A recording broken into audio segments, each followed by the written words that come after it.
दोस्तों इमेजिन करें कि आप एक छोटी सी टूटी फूटी कश्ती में समुद्र में हों और रास्ता भटक कर महीनों तक आप वहां फंस जाओ तो फिर क्या होगा।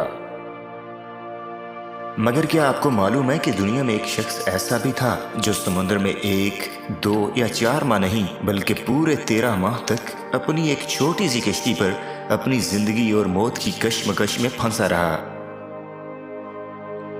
पैसिफिक ओशन हमारी सोच से भी बड़ा है। अगर दुनिया के आर पार भी सुराख किया जाए तब भी वो अर्थ के दूसरी साइड पर पैसिफिक ओशन में ही निकलेगा।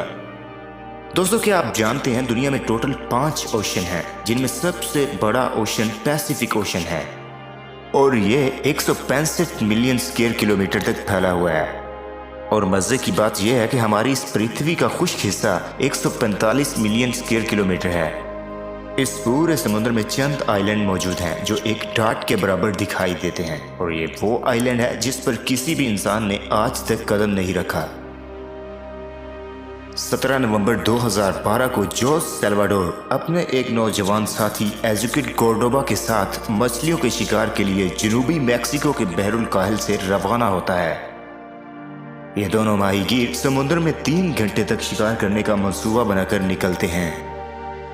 मगर चंद ही घंटे बाद इन दोनों माहीगीर को सफर के आगाज पर एक बहुत बड़े समुद्री तूफान का सामना होता है। तूफान इतना भयंकर था कि 7 दिन तक इनकी कश्ती को धकेलता रहा और ना जाने कश्ती को बहाता हुआ कहां ले गया।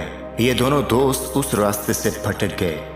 जोस सेल्वाडोर की उम्र उस वक्त 35 साल थी, जबकि उसका नातजुर्बेकार साथी 22 साल का नौजवान था।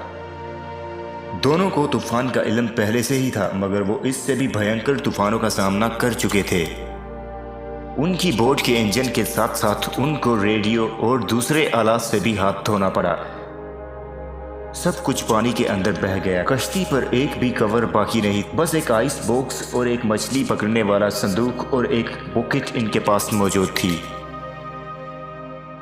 ये दोनों दोस्त अपने सरों पर तैयारों को परवाज करते देख रहे थे, जबकि मदद का सिग्नल देने का कोई भी रास्ता या इनके पास कोई भी ऐसा सामान मौजूद नहीं था, जिसकी वजह से समुद्र में ये फंसी हुई कश्ती नादीदा हो गई।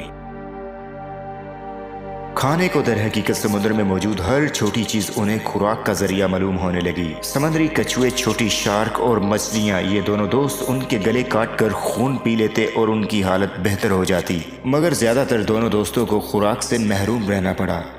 जोस सेल्वाडोर ने अपने साथी से कहा कि मैं बुज़दिल नहीं बनना चाहता, मैं अपने खुदा से दुआएं करता हूँ और वो मेरी दुआएं सुनता है, वो हमें बचाएगा ज़रूर। मगर कभी कभार उसका साथी अपना सब्र खो बैठता और बहुत ज्यादा रो देता। जोस सेल्वाडोर जिस हद तक होता उसकी मदद करता और उसे दिलासा दिलाता हमें जल्द ही यहाँ से निकाल लिया जाएगा और हम सेफ हो जाएंगे। मगर कई बार उसका रवैया पुरतशद्दुद हो जाता और चीख कर कहता कि हम मरने वाले हैं। आखिरकार जोस सेल्वाडोर का दोस्त जान से हाथ धो बैठा और जोस ने उसकी लाश को समुद्र की नजर कर दिया। उसके बाद जोस ने कई दिन समुद्र में खुदकशी करने का सोचा, मगर उसे डर था कि ऐसा करने पर उसे जहन्नम में डाला जाएगा। आखिरकार एक कश्ती ने नहीं बल्कि एक छोटे से आइलैंड के टुकड़े ने उसकी जिंदगी को बचा लिया। 438 दिन समुद्र में गुजरने के बाद उसने पानी में छलांग लगाई और आइलैंड की तरफ तैरने लगा, जिसके बारे में उसे बाद में मालूम हुआ कि वो मार्शल आइलैंड का हिस्सा है। जोस उस वक्त लहरों को महसूस कर रहा था और रेत को महसूस कर रहा था और साहिल को महसूस करने लगा। वो उस वक्त इतना खुश था कि रेत पर गिरकर बेहोश हो गया। उस वक्त उसे मर जाने की कोई फिक्र नहीं थी और वो जानता था उसे अब अपनी मर्जी के खिलाफ कोई भी मछलियों का खून या फिर समुद्री कछुओं का खून नहीं पीना पड़ेगा।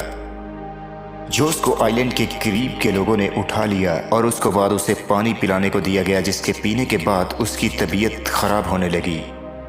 ऐसा हो जाने के बाद जोस को मेयर के दफ्तर ले जाया गया और उनसे राब्ता करके उसे एक बड़ी बोट पर बिठाकर मार्शल आइलैंड के सबसे बड़े हॉस्पिटल तक पहुंचाया गया।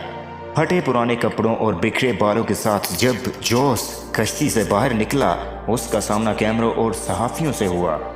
जोस ने खुद को एक ऐसा कैदी करार दिया जो रज़ाकाराना तौर पर 1 साल तक समुद्र की कैद में रहा।